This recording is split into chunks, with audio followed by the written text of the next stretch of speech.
Let her go. I'll be fine with boots. So, here he was. Not fine. Not fine spending the whole summer cooped up with a 2-year-old and his grandma, who thought he was someone named Simon. He heard his grandma call from the bedroom. Gregor shook his head, but he couldn't help smiling a little. Coming, Grandma, he called back, and crunched down the rest of his ice cube. A golden glow filled the room as the afternoon sunlight tried to force its way through the shades. His grandma lay on the bed covered by a thin cotton quilt. Every patch on the quilt had come from a dress she had made for herself through the years. In her more lucid moments, she'd talk Gregor through the quilt. This polka-dotted Swiss I wore to my cousin Lucy's graduation when I was 11. This lemon yellow was a Sunday dress, and this white is in actual fact a corner of my wedding dress. I do not lie. This, however, was not a lucid moment. Simon, she said, her face showing relief at the sight of him. I thought you forgot your lunch pail. You'll get hungry plowing. His grandma had been raised on a farm in Virginia and had come to New York when she married his grandfather. She had never really taken to it. Sometimes Gregor was secretly glad that she could return to that farm in her mind, and a little envious. It wasn't any fun sitting around their apartment all the time. By now, the bus would probably be arriving at camp, and Lizzie and the rest of the kids would, "Gee-go!" squealed a little voice. A curly head popped over the side of the crib. "Me out!" Boots stuck the soggy end of a stuffed dog's tail in her mouth and reached up both arms to him. Gregor lifted his sister high in the air and blew a loud raspberry on her stomach. She giggled, and the dog fell to the floor. He set her down to retrieve it. "Take your hat," said Grandma, still somewhere back in Virginia. Gregor took her hand to try to focus her attention. "You want a cold drink, Grandma? How about a root beer?" She laughed. "A root beer? What is it, my birthday?" How did you answer something like that? Gregor gave her hand a squeeze and scooped up Boots. "I'll be right back," he said loudly. His grandma was still laughing to herself. "A root beer," she said, and wiped her eyes. In the kitchen, Gregor filled a glass with icy root beer and made Boots a bottle of milk. "Cold," she beamed, pressing it to her face. "Yes, nice and cold, Boots," said Gregor. A knock on the door startled him. The peephole had been useless for a good 40 years. He called through the door. "Who is it?" "It's Mrs. Cormacy, darling. I told your mother I'd sit with your grandma at 4. A voice called back. Then Gregor remembered the pile of laundry he was supposed to do. At least he'd get out of the apartment. He opened the door to find Mrs. Cormacy looking wilted in the heat. "Hello, you. Isn't it awful? I tell you I do not suffer heat gladly." She bustled into the apartment, patting her face with an old bandana. "Oh, you dream, is that for me?" she said. And before he could answer, she was gulping down the root beer like she'd been lost in the desert. "Sure," Gregor mumbled, heading back to the kitchen to fix another. He didn't really mind Mrs. Cormacy, and today it was almost a relief to see her. Great. Day 1 and I'm looking forward to a trip to the laundry room, Gregor thought. By September, I'll probably be ecstatic when we get the phone bill. Mrs. Cormacy held out her glass for a refill. "So, when are you going to let me read your tarot, mister? You know I've got the gift," she said. Mrs. Cormacy posted signs by the mailboxes offering to read tarot cards for people at $10 a shot. "No charge for you," she always told Gregor. He never accepted because he had a sneaking suspicion Mrs. Cormacy would end up asking a lot more questions than he would.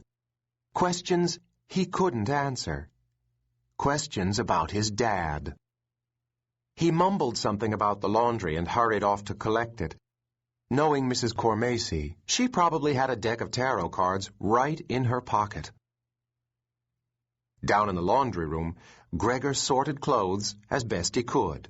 Whites, darks, colors. What was he supposed to do with Boots's black and white striped shorts? He tossed them in the darks, feeling sure it was the wrong decision. Most of their clothes were kind of grayish anyway, from age, not bad laundry choices. All Gregor's shorts were just his winter pants cut off at the knees, and he only had a few T-shirts that fit from last year, but what did it matter if he was going to be locked in the apartment all summer? "Ball!" cried Boots in distress. "Ball!" Gregor reached his arm between the dryers and pulled out an old tennis ball Boots had been chasing around. He picked off the dryer lint and tossed it across the room. Boots ran after it like a puppy. What a mess, thought Gregor, laughing a little. What a sticky, crusty, dusty mess. The remains of her lunch, egg salad and chocolate pudding, were still evident on Boots's face and shirt. She had colored her hands purple with washable markers that Gregor thought maybe a sandblaster could remove, and her diaper sagged down around her knees. It was just too hot to put her into shorts. Boots ran back to him with the ball, dryer lint floating in her curls. Her sweaty face beamed as she held out the ball. "What makes you so happy, Boots?" he asked. "Ball," she said, and then banged her head into his knee on purpose to speed him up. Gregor tossed the ball down the alley between the washers and the dryers. Boots flew after it. As the game continued, Gregor tried to remember the last time he'd felt as happy as Boots did with her ball. He had had some decent times over the past couple of years. The city middle school band had gotten to play at Carnegie Hall. That was pretty cool. He'd even had a short solo on his saxophone. Things were always better when he played music. The notes seemed to carry him to a different world altogether. Running track was good, too, pushing his body on and on until everything had been drummed out of his mind. But if he was honest with himself, Gregor knew it had been years since he'd felt real happiness. Exactly 2 years, 7 months, and 13 days, he thought. He didn't try to count, but the numbers automatically tallied up in his head. He had some inner calculator that always knew exactly how long his dad had been gone. Boots could be happy. She wasn't even born when it happened. Lizzie was only 4, but Gregor had been 8 and had missed nothing. Like the frantic calls to the police who had acted almost bored with the fact that his dad had vanished into thin air. Clearly, they'd thought he'd run off. They'd even implied it was with another woman. That just wasn't true. If there was anything Gregor knew, it was that his father loved his mother, that he loved him and Lizzie, that he would have loved Boots. But then, how could he have left them without a word? Gregor couldn't believe his dad would abandon the family and never look back. "Accept it," he whispered to himself. "He's dead." A wave of pain swept through him. It wasn't true. It couldn't be true.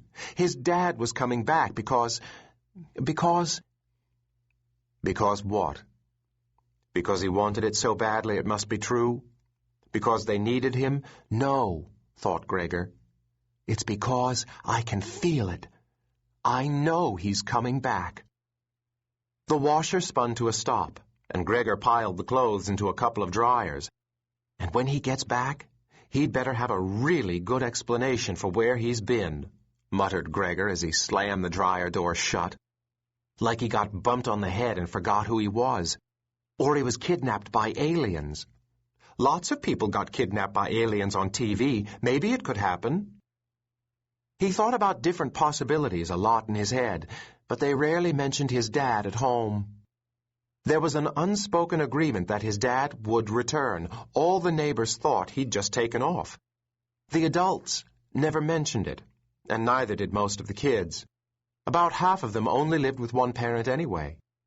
Strangers sometimes asked, though. After about a year of trying to explain it, Gregor came up with the story that his parents were divorced and his dad lived in California.